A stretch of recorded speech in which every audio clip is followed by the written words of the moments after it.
বিনিয়োগকারীদের আস্থা ফেরাতে সরকার বদ্ধপরিকর বলে জানিয়েছেন প্রধানমন্ত্রী তারেক রহমান। বলেন, খাদের কিনারায় থাকা দেশের পুঁজিবাজারকে সঠিক অবস্থানে আনার কাজ শুরু হয়েছে। বিকেলে সংসদ অধিবেশনের প্রশ্নোত্তর পর্বে এসব তথ্য জানান সংসদ নেতা। দেশের রিজার্ভ বাড়াতে চীনের সঙ্গে কাঁঠাল রফতানির চুক্তি হয়েছে বলেও জানান তিনি। মনিরুল ইসলামের প্রতিবেদন। স্পিকার হাফিজ উদ্দিন আহমেদের সভাপতিত্বে বাজেট অধিবেশন শুরু হয় বুধবার বেলা 3:30টায়। শুরুর আধা ঘন্টা বরাদ্দ রাখা হয় প্রধানমন্ত্রীর প্রশ্নোত্তর পর্বের জন্য,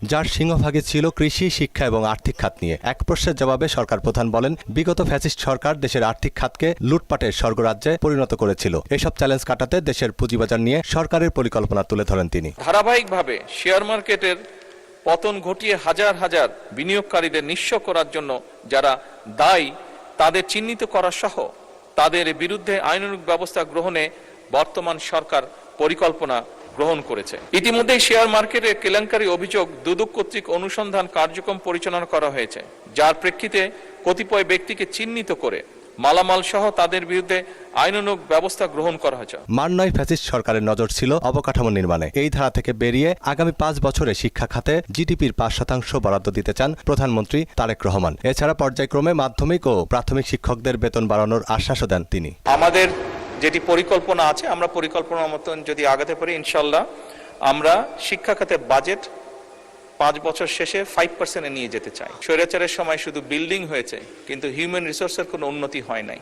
আমি আপনার সাথে সম্পূর্ণ একমত যে আমরা যদি আমাদের প্রাইমারি এবং সেকেন্ডারি এই শিক্ষকদেরকে যদি আমরা সঠিকভাবে ট্রেনিং দিতে না পারি, কিন্তু শুধু ট্রেনিং না, ট্রেনিং এর সাথে তাদেরকে তাদের সম্মানীয় যদি বৃদ্ধি করতে না পারি, তাহলে অবশ্যই আমরা প্রত্যাশা করি না যে তারা ভালো কিছু ডেলিভার করতে পারবেন। শক্তিশালী অর্থনৈতিক কাঠামো গড়তে চীনের সঙ্গে করা হয়েছে কাঁঠাল রপ্তানি চুক্তি। এ সময় তুলে ধরেন তার সরকারের নানান পরিকল্পনা। আমরা উদ্যোগ গ্রহণ করছি বিভিন্ন মিল কারখানা যেগুলো বন্ধ আছে সেগুলোকে চালু করার জন্য, এবং কৃষি খাতে যে মিল ফ্যাক্টরি আছে সেগুলোকে আমরা চেষ্টা করছি আবার চালু করার জন্য। কিছুদিন আগে আমি যে চীন সফরে গিয়েছিলাম, সেই চীন সফরে আমরা একটি তাদের সাথে চুক্তি স্বাক্ষর করেছি।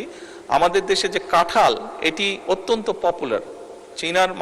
চাইনিজ মানুষরা তারা খুব পছন্দ করে কাঁঠাল। আমরা এই দেশ থেকে ইনশাল্লাহ তাদের কাছে আমরা কাঁঠাল রফতানি করব।